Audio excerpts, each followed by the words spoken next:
당신은 당신이 하는 일이 이 가족을 파괴할 것이라는 것을 알고 있습니까? 누구보다 나를 믿었는데 이렇게 대답한 거야? 당신을 다치게 하려던 건 아니었어요. 그런데 나는 외로워. 그리고 너는 그걸 깨닫기엔 너무 바빴어.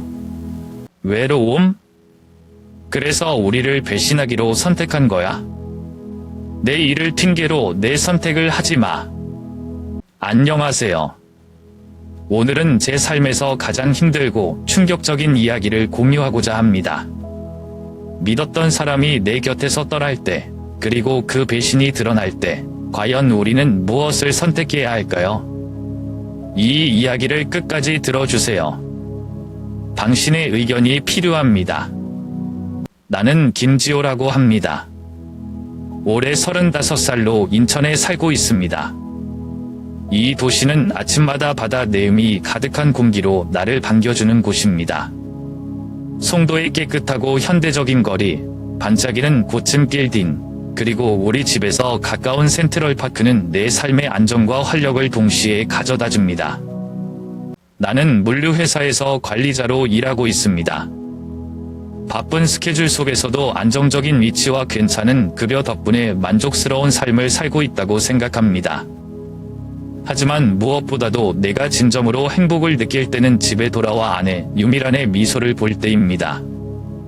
그녀는 내가 세상에서 가장 사랑하는 사람이며 내 삶의 동반자입니다. 미라는 은행에서 일하는 재능 있고 열정적인 여성이며 그녀의 부드럽고 친절한 성격은 항상 사람들에게 호감을 줍니다. 그녀는 현대적인 매력과 한국 전통적인 미의 조화를 가진 사람으로 하얗고 맑은 피부와 길고 윤기 나는 검은 머리, 그리고 빛나는 눈빛으로 사람들을 끌어당깁니다. 그런 그녀가 내 아내라는 사실은 나에게 늘 자랑스러움과 감사함을 가져다 줍니다. 우리는 송도에 위치한 아담하지만 아늑한 아파트에 살고 있습니다. 발코니에서는 송도의 도시와 바다가 어우러진 멋진 풍경을 볼 수 있습니다. 송도는 한국에서 가장 스마트한 도시로 알려져 있지만 나에게 이곳은 단순히 우리가 함께하는 일상이 펼쳐지는 특별한 공간일 뿐입니다. 매일 아침 우리는 거실 창가에 있는 작은 테이블에서 커피를 마시며 하루를 시작합니다. 미라는 프렌치 프레스를 이용해 커피를 내리는 것을 좋아합니다. 깊고 진한 커피 향과 부드러운 거품이 그녀의 손길에서 탄생합니다. 나는 그녀에게 장난스럽게 말하곤 했습니다. 이 커피 냄새 때문에 내가 아침에 일어나는 것 같다. 사실은 그녀와 조금이라도 더 함께 시간을 보내고 싶은 마음이 컸습니다.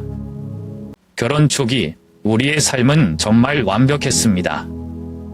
회사에서 일을 마친 후 우리는 함께 요리를 하곤 했습니다. 특히 미라는 내가 어머니에게 배운 불고기를 좋아했습니다. 주방에서 요리를 함께하며 웃고 떠들던 시간은 지금도 소중한 추억으로 남아 있습니다. 저녁 식사를 하면서 우리는 미래에 대한 이야기를 나누곤 했습니다. 예를 들어 더 큰 집을 사기 위해 저축하는 방법, 제주도로 여행을 떠날 계획, 그리고 언젠가 아이를 갖는 꿈까지 말이죠. 특히 1주년 결혼기념일은 잊을 수 없는 날이었습니다. 나는 그녀에게 깜짝 선물을 준비하기 위해 한 달을 계획했습니다. 바로 설악산으로의 여행이었죠. 미라는 가을 단풍이 가득한 설악산을 꼭 가보고 싶다고 했습니다. 그날 나는 차를 3시간이나 운전해서 그녀를 데려갔고 그녀가 풍경 앞에서 환하게 웃는 모습을 보며 모든 피로가 씻겨나갔습니다. 우리는 그날 함께 찍은 사진들을 여전히 소중히 간직하고 있습니다. 하지만 우리의 삶이 항상 순탄하기만 했던 것은 아닙니다. 모든 부부들이 그러하듯 우리도 때때로 갈등을 겪었습니다. 주로 내가 회사 업무로 바빠 그녀와 함께 보내는 시간이 줄어든 것에 대한 이야기였습니다. 그녀는 때때로 외로움을 느꼈고 나는 그런 그녀를 보며 죄책감을 느꼈습니다. 그래서 주말에는 집에서 영화를 보거나 작은 선물을 준비하며 그녀를 기쁘게 해주려고 노력했습니다. 그녀는 종종 이렇게 말하곤 했습니다. 오빠가 우리 미래를 위해 열심히 노력하는 걸 알기 때문에 나는 항상 오빠를 응원할 거야. 그 말은 나에게 큰 위로가 되었고, 우리는 어떤 어려움도 함께 극복할 수 있다고 믿었습니다. 이 시절을 떠올리면 마치 꿈을 꾸고 있는 것 같습니다. 미라는 나의 아내일 뿐만 아니라 내 삶의 동반자이자 나의 삶의 의미를 부여해주는 존재였습니다. 하지만 안타깝게도 그 꿈 같은 시간은 영원하지 않았습니다. 약 6개월 전부터 나는 미란이 조금씩 달라지는 것을 느끼기 시작했습니다. 처음에는 그저 사소한 변화라고 생각했지만 시간이 지나면서 점점 더 이상한 기호를 느끼게 되었습니다. 미라는 갑자기 퇴근 시간이 늦어지기 시작했습니다. 예전에는 함께 저녁을 먹고 대화를 나누며 하루를 마무리했지만 요즘은 회의가 늦게 끝났거나 동료들과 모임이 있었다는 이유로 집에 늦게 들어오는 날이 많아졌습니다. 나는 그녀를 믿고 싶었지만 그녀의 행동에서 전에 없던 냉담함이 느껴졌습니다. 어느 날 나는 미란이 좋아하는 불고기를 정성껏 준비했습니다. 고기는 신선한 걸로 골랐고 양념도 그녀의 취향에 맞춰 조절하며 오랜만에 제대로 된 저녁 식사를 함께 하고 싶었습니다. 하지만 그녀는 퇴근 후 테이블에 앉자마자 오늘 너무 피곤해서 많이 못 먹을 것 같다 라고 말하며 음식을 거의 손대지 않았습니다. 그녀는 식사 후 바로 방으로 들어가더니 나중에 이야기하자는 말만 남긴 채 문을 닫았습니다. 그날 밤 나는 거실에 혼자 앉아 있으며 생각에 잠겼습니다. 도대체 무슨 일이 있는 걸까? 요즘 회사에서 힘든 일이 있는 건가? 아니면 내가 놓치고 있는 무언가가 있는 걸까? 이후로도 그녀의 태도는 계속 나를 불안하게 했습니다. 몇 주 후 어느 저녁이었습니다. 미라는 평소보다 더 늦게 집에 돌아왔고 옷은 어디서나 볼 수 있는 직장인 복장이었지만 화장이 평소보다 세련되어 보였습니다. 내가 오늘 회사에 무슨 행사라도 있었어? 라고 물었지만 그녀는 그냥 미팅이 있었어 라고 대답하며 화제를 돌렸습니다. 그날 밤 미라는 침대에 누워 휴대폰을 보고 있었습니다. 그녀는 화면을 바라보며 미소를 짓더니 곧 휴대폰을 뒤집어 놓았습니다. 그 미소는 분명 평소와 달랐습니다. 그 순간 내 머릿속은 복잡해졌습니다. 누구에게서 온 메시지일까? 회사 동료일까? 아니면 다른 사람일까? 나는 그녀에게 직접 묻고 싶었지만 무언가 보이지 않는 벽이 나를 말았습니다. 만약 정말 내가 모르는 무언가가 있다면 그것을 직접 듣는 것이 두려웠기 때문입니다. 나는 결국 묻지 못하고 조용히 침대 반대편에 누워 잠을 청하려 했습니다. 하지만 내 마음은 여전히 불안했고 머릿속에는 온갖 생각이 떠올랐습니다. 그 이후로도 미라는 자주 바빴습니다. 이번 주말에는 같이 영화나 볼까? 라고 제안하면 이번 주말엔 회사 일 때문에 시간 없을 것 같다 라며 내 제안을 거절했습니다. 어느 날은 미란이 준비 없이 퇴근 후 옷을 갈아입더니 친구들과 약속이 있어서 나가야 라고 했습니다. 나는 자연스레 누구랑? 어디로 가? 라고 물었지만 그녀는 그냥 대학 동창 몇 명이랑 만나기로 했어 라고 말하며 구체적인 답글을 피했습니다. 나는 그녀의 변명에 의심을 품고 싶지 않았지만 이전에는 나와 모든 것을 공유하던 그녀가 요즘은 점점 나와의 거리를 두는 듯한 느낌을 받을 수밖에 없었습니다. 밤이 깊어지면 나는 혼자 거실에 앉아 그녀의 변화를 곱씹으며 자문했습니다. 내가 뭔가 잘못하고 있는 건가? 내가 너무 일에만 몰두해서 그녀에게 소홀했을까? 하지만 아무리 생각해봐도 뚜렷한 답은 떠오르지 않았습니다. 그녀는 여전히 나와 함께 아침 커피를 마시고 가끔 미소를 짓긴 했지만 그 미소는 어디까지나 형식적인 것처럼 느껴졌습니다. 6개월 전만 해도 모든 것이 완벽했던 우리 관계가 왜 이렇게 띠걱거리는지 도무지 알 수 없었습니다. 나는 점점 더 혼란스러워졌고 미란과 진지하게 대화를 나눌 시점이 다가오고 있다는 것을 느꼈습니다. 하지만 내 마음속 한편에서는 이렇게 물었습니다. 내가 지금 그녀에게 솔직하게 묻는다면 돌아오는 대답을 감당할 준비가 되어 있을까? 어느 날 저녁, 나는 집에서 책상 정리를 하고 있었습니다. 평소에는 서류나 책을 깔끔히 정리하며 마음을 정돈하는 시간이었지만 그날은 조금 달랐습니다. 책상 한쪽 구석에서 나는 평소에 보지 못했던 작은 봉투를 발견했습니다. 흰색의 봉투는 조금 구겨져 있었고 아무런 표식도 없었습니다. 호기심에 봉투를 열어보니 안에는 한 장의 영수증이 들어 있었습니다. 처음에는 별것 아닐 거라고 생각했습니다. 아마 회사 관련 서류나 우연히 들어온 광고일지도 모른다고 여겼죠. 하지만 자세히 살펴본 순간 나는 그 영수증에서 예상치 못한 내용을 확인하게 되었습니다. 영수증에는 서울에 위치한 한 고급 호텔 이름이 적혀 있었습니다. 그 호텔은 내가 미란과 함께 가본 적도 없었고 그녀가 방문한다고 말한 적도 없는 곳이었습니다. 더 충격적이었던 것은 예약자 이름이 최성호, 나는 낯선 남성으로 되어 있었다는 사실이었습니다. 내 가슴은 순간 쿵 하고 내려앉았습니다. 최성호, 나는 이름은 전혀 들어본 적이 없었고 미란의 주변 사람 중에서도 기억에 떠오르지 않는 이름이었습니다. 나는 스스로를 설득하려 했습니다. 아마 회사 동료 이름일지도 몰라. 출장 예약이 실수로 이렇게 된 걸 수도 있잖아. 하지만 마음 한편에서는 이 모든 것이 단순한 실수가 아니라는 예감이 들었습니다. 그날 밤 나는 영수증을 손에 들고 소파에 앉아 잠을 이루지 못했습니다. 머릿속에는 온갖 생각이 떠올랐습니다. 미라는 분명히 나에게 서울로 간다고 말하지 않았다. 그녀가 출장 간다고 했던 그날이 혹시 이 남자를 만난 날이었을까? 불안과 의심이 뒤섞인 내 마음은 점점 확신으로 바뀌어 갔습니다. 나는 그녀의 스케줄과 영수증 날짜를 비교하기 시작했습니다.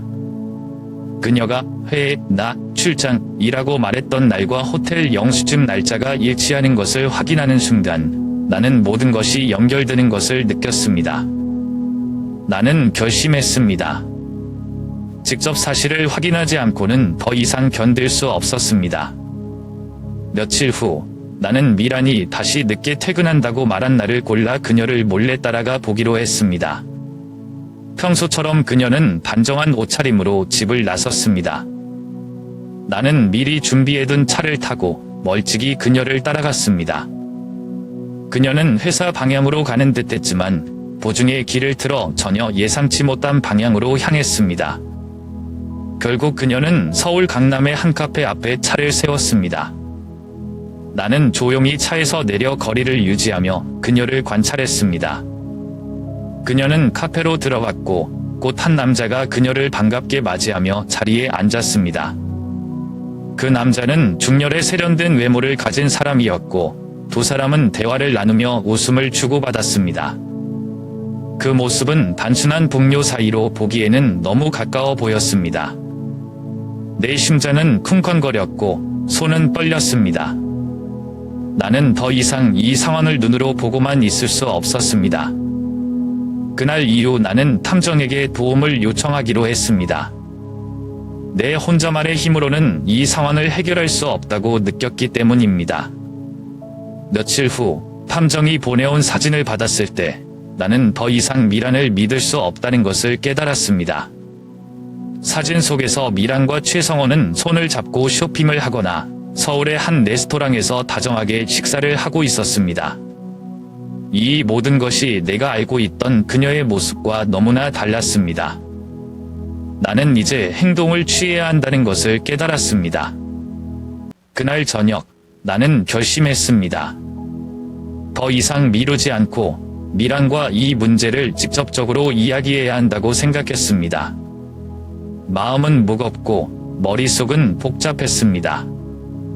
내가 이 이야기를 꺼내면 우리의 관계는 어떻게 될까? 하지만 이미 수집한 증거와 의심은 더 이상 침묵할 수 없게 만들었습니다. 미란이 퇴근할 시간이 다가올수록 내 마음은 점점 더 조여오는 듯했습니다. 거실의 시계 소리가 유난히 크게 들렸고 그녀가 집에 도착하면 어떤 반응을 보일지 상상하며 여러 가지 말을 떠올렸습니다. 그리고 마침내 현관문이 열렸습니다. 나왔어. 그녀의 목소리가 들렸습니다. 나는 거실에 앉아 그녀를 기다리고 있었습니다. 그녀가 내 앞에 다가오자 나는 테이블 위에 올려둔 호텔 영수증을 가리키며 조용히 물었습니다. 이게 뭐야? 미라는 영수증을 보자마자 표정이 굳어졌습니다. 마치 심장이 멈춘 것처럼 그녀의 얼굴은 하얗게 질렸고 그녀의 입술은 떨리고 있었습니다. 무슨 말이 하고 싶은 거야? 그녀가 작은 목소리로 물었습니다. 나는 차분하지만 단호하게 말했습니다. 이 영수증, 내가 출장 간다고 했던 그날의 호텔에서 나온 거야. 그런데 내 이름이 아니라 최성호라는 사람이 예약했더라. 이건 무슨 일이지? 그녀는 잠시 침묵하며 나를 바라보았습니다. 하지만 그 침묵은 더 이상 숨길 수 없다는 것을 의미하는 듯했습니다. 미라는 결국 깊은 한숨을 내쉬더니 작은 목소리로 말하기 시작했습니다. 맞아. 나 그 사람 만났어. 그 말을 들은 순간 내 머릿속은 하얘졌습니다. 내가 예상했던 일이었음에도 불구하고 그녀의 입에서 직접 듣는 순간은 차원이 달랐습니다. 나는 떨리는 목소리로 물었습니다. 언제부터? 얼마나 오래됐어? 그녀는 눈물을 머금으며 대답했습니다. 3개월 정도 됐어. 하지만 그런 관계는 아니야. 그냥. 나는 그녀의 말을 끊으며 물었습니다. 그냥 뭐? 내가 나한테 숨기고 몰래 만난 사람과 없던 그냥을 말하는 건데? 그녀는 마침내 참았던 눈물을 터뜨리며 말했습니다. 너무 외로웠어. 내가 회사 일로 바쁘고 집에 와도 항상 피곤해 보였잖아. 나는 우리 관계가 점점 멀어지는 것 같았어. 그리고 성호 씨는 나를 이해해줬어. 나를 들어줬고 관심을 가져줬어. 나는 분노와 슬픔이 뒤섞인 감정으로 그녀를 바라보며 물었습니다. 그래서 그 사람이 내가 필요했던 관심을 줬다고? 그런데 그 관심을 위해서 우리 결혼을 배신한 거야? 미라는 고개를 떨구고 아무 말도 하지 못했습니다. 그녀의 눈물은 멈출 줄 몰랐지만 나의 마음속 분노와 배신감은 그 눈물로 해결되지 않았습니다. 나는 멍하니 자리에 앉아 있었습니다. 미란의 고백은 마치 가슴 깊숙이 칼을 꽂는 듯한 고통을 안겨주었습니다. 믿었던 사람이 배신했다는 사실은 단순히 아픔을 넘어 내가 쌓아온 모든 것이 무너지는 것처럼 느껴졌습니다. 하지만 그 순간에도 나는 본능적으로 느꼈습니다. 감정에 휩싸여 분노를 터뜨리거나 싸움을 벌이는 것은 이 상황을 더 악화시킬 뿐이라는 것을. 깊은 숨을 내쉬며 나는 천천히 입을 열었습니다. 미란, 내가 한 행동이 우리 가족을 얼마나 파괴할 수 있는지 알고 있니? 미란은 나를 향해 고개를 들지 못한 채 조용히 눈물을 흘렸습니다. 아다. 정말 미안해. 하지만 그녀의 미안하다는 말이 나를 위로하지는 못했습니다. 나는 말을 이어갔습니다. 지금은 내가 화를 내기보다 시간을 가져야 할 것 같다. 내 생각을 정리할 시간이 필요해. 나도 우리가 어떻게 해야 할지 모르겠어. 미라는 내 말에 고개를 끄덕였지만 그녀의 눈빛은 여전히 불안과 죄책감으로 가득 차 있었습니다. 나는 더 이상 대화를 이어갈 힘이 없었습니다. 그날 밤 나는 침실에서 옷몇벌과 필수품을 챙겨 작은 가방에 넣었습니다. 미라는 거실 소파에 앉아 나를 바라보지도 않고 눈물을 닦고 있었습니다. 나는 현관문 앞에 서서 조용히 말했습니다. 며칠 동안 집을 비울 거야. 나 혼자만의 시간이 필요해. 내가 이 집에서 어떻게 할지는 너에게 맡기게. 하지만 나를 괴롭히지 않았으면 좋겠어. 미라는 작게 대답했습니다. 알겠어. 하지만 제발 나중에 이야기할 수 있는 기회를 줘. 나는 더 이상 말하지 않고 문을 열고 나섰습니다. 차에 올랐다 시동을 걸었을 때 마음속에 수많은 감정이 밀려왔습니다. 분노, 슬픔, 실망, 그리고 아직도 남아있는 사랑. 하지만 지금의 나는 이 모든 감정을 분리해 정리할 방법이 없었습니다. 나는 집에서 멀지 않은 작은 모텔을 예약하고 며칠 동안 그곳에 머물기로 했습니다.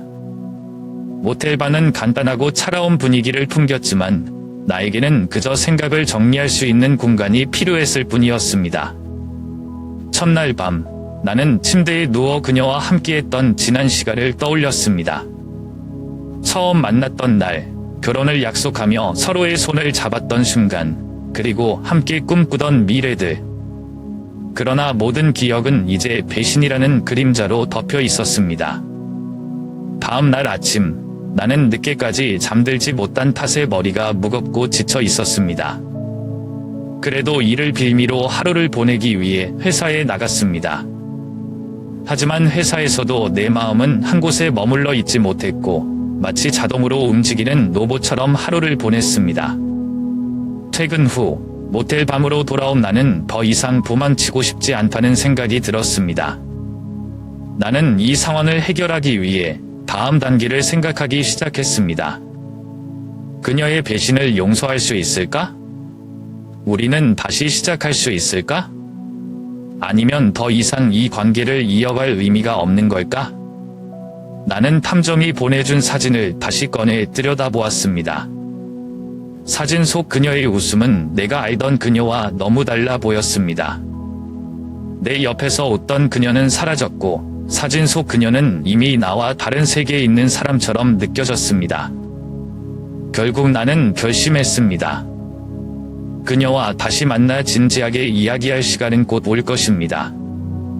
하지만 그 전에 나는 내가 무엇을 원하는지 명확히 알아야 했습니다. 며칠 후 나는 마지막으로 그녀를 만날 계획을 세웠습니다. 이 이야기는 어떻게 끝나게 될까요? 내가 그녀에게서 듣고 싶었던 대답은 과연 무엇이었을까요?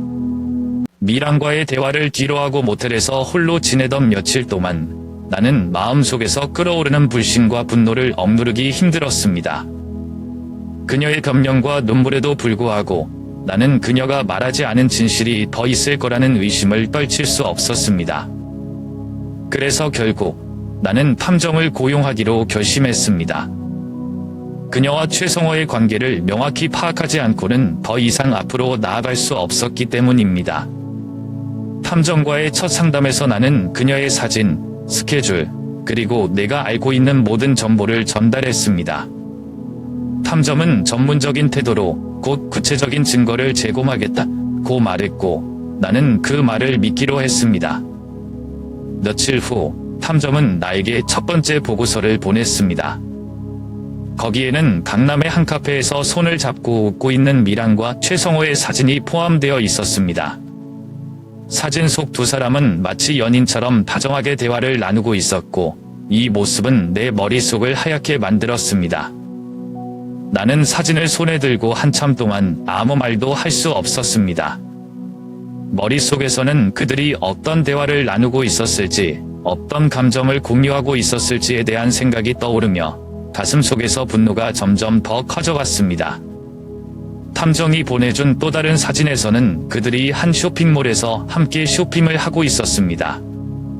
미라는 내가 몇 번이나 봤던 그녀의 미소를 지으며 최성호와 대화를 나누고 있었고 그 옆에는 우리가 함께 모은 저축으로 구입한 명품 쇼핑백이 놓여 있었습니다. 그 순간 나는 깨달았습니다. 그녀는 단순히 나를 배신한 것이 아니라 우리가 함께 쌓아온 재정적 기반을 무너뜨리고 있었다는 것을. 내 분노는 이제 단순히 감정적인 배신에 대한 것이 아니었습니다. 그녀가 우리가 힘들게 저축한 돈을 이용해 다른 사람과의 관계를 지속해왔다는 사실은 나를 더욱 깊은 절망에 빠뜨렸습니다. 나는 탐정이 보내준 자료를 다시 살펴보며 과거 몇 개월 동안 미란의 행동을 되돌아보았습니다. 그녀가 친구들과 약속이 있다며 나가던 밤, 출장이라고 말했던 날, 그리고 내가 의심스러워 물었을 때 피하던 그녀의 태도까지. 모든 것이 이 사진들과 일치했습니다. 그제야 나는 모든 퍼즐 조각이 하나로 맞춰지는 것을 느꼈습니다. 그녀의 모든 변명과 거짓말이 그저 자신을 숨기기 위한 가면일 뿐이었다는 것을 깨달았습니다. 나는 이제 더 이상 참을 수 없었습니다. 모든 증거를 모으고 그녀와 다시 대면할 준비를 하기 시작했습니다.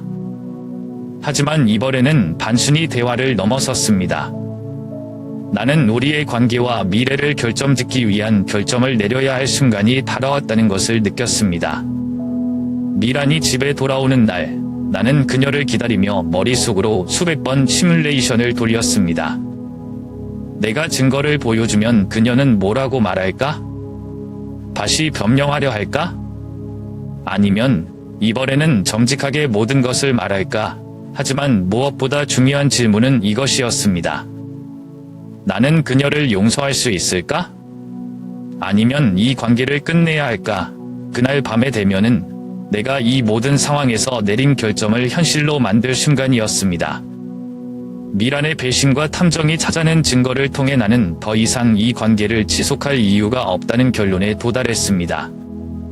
우리가 함께했던 추억, 싸웠던 시간, 그리고 미래에 대한 약속까지 모두 한순간에 산산조각 난 기분이었습니다.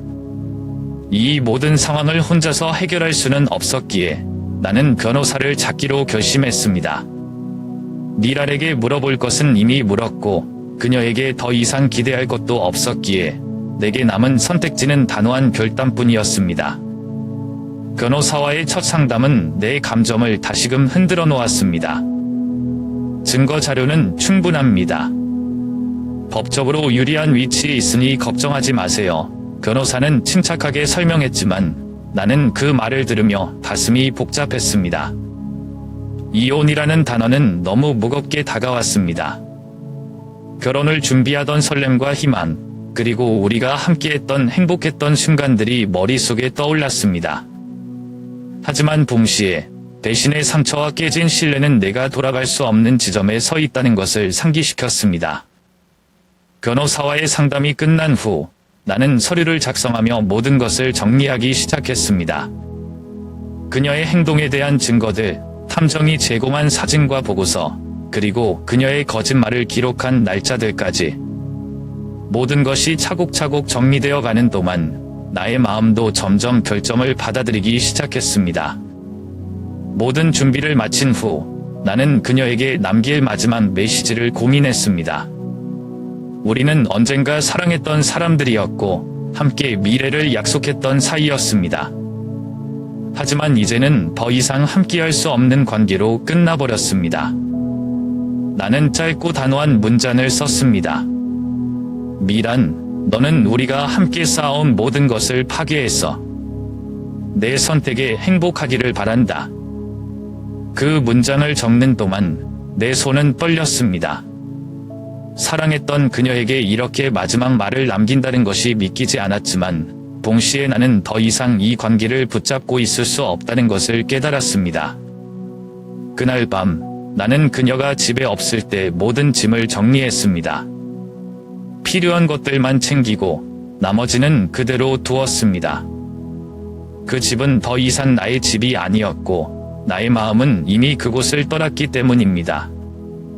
현관문 앞에 서서 마지막으로 집을 돌아보았습니다.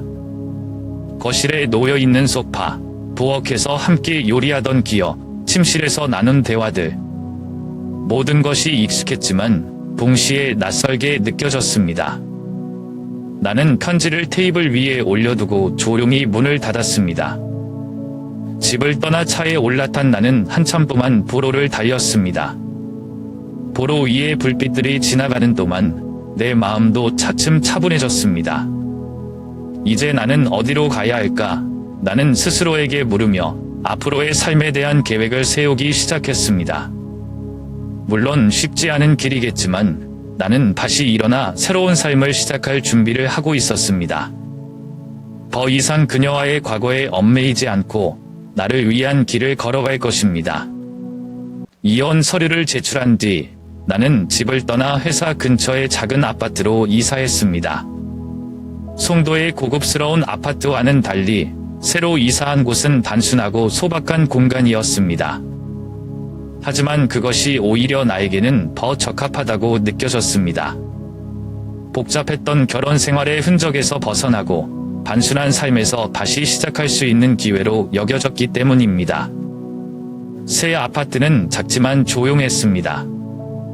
1인용 침대, 작은 책상, 그리고 간단한 주방 설비. 모든 것이 최소한으로 준비되어 있었지만 그 최소함 속에서 나는 스스로를 치유할 시간을 가질 수 있었습니다.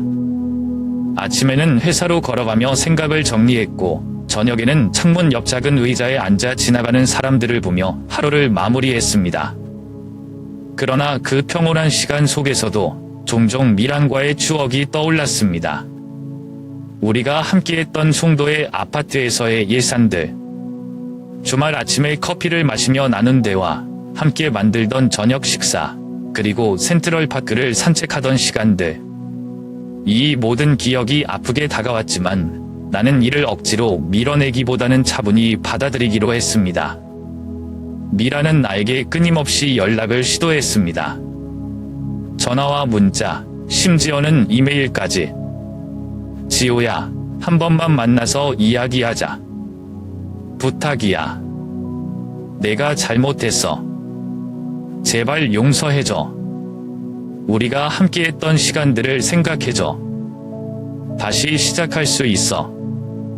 그녀의 메시지는 매번 비슷한 내용이었지만 나는 단 한 번도 답하지 않았습니다. 그녀의 말은 나의 마음을 움직이기에는 너무 늦었고 이미 나의 마음은 그녀의 배신으로 인해 불처럼 굳어버렸습니다. 어느 날 밤 나는 창가에 앉아 스스로에게 질문을 던졌습니다. 내가 정말 이대로 그녀를 완전히 잊을 수 있을까? 그녀를 용서하지 못한 채 살아가는 것이 과연 나에게 좋은 선택일까? 분노와 슬픔은 점차 희미해졌지만 그 빈자리는 공허함으로 채워졌습니다. 한편으로는 미란을 용서하고 싶다는 생각이 들기도 했습니다. 그러나 또 다른 한편으로는 그녀를 용서한다는 것이 내가 그녀를 다시 받아들여야 한다는 뜻일까 두려웠습니다. 그동안 나는 많은 사람들의 이야기를 듣고 책을 읽으며 위로를 찾으려 했습니다. 하지만 어느 누구도 내 대신 결정을 내려줄 수는 없었습니다. 내 삶은 새로운 국면에 접어들었지만 마음 한구석에는 여전히 과거와의 끈이 남아 있었습니다. 나는 이제 두 가지 선택지 앞에 서 있었습니다. 하나는 미란을 용서하고 내 안에 남아있는 분노와 상처를 내려놓는 것, 그녀를 받아들이지 않더라도 그녀를 용서함으로써 나 자신을 자유롭게 만드는 길. 다른 하나는 그녀에 대한 모든 기억을 끊고 나만의 새로운 길을 걸어가는 것, 더 이상 과거에 얽매이지 않고 나를 위한 삶을 시작하는 길. 나는 지금도 고민하고 있습니다. 용서란 과연 나를 위한 것일까요? 아니면 상대방을 위한 것일까요? 새로운 길로 나아가는 것이 과연 과거를 잊고 치유하는 방법일까요? 여러분이라면 어떤 선택을 하겠습니까? 나는 그녀를 용서해야 할까요? 아니면 내 삶의 새로운 챕터를 열어야 할까요? 이 이야기는 여기에서 끝날 수도 있지만 어쩌면 아직 끝나지 않은 것일지도 모릅니다.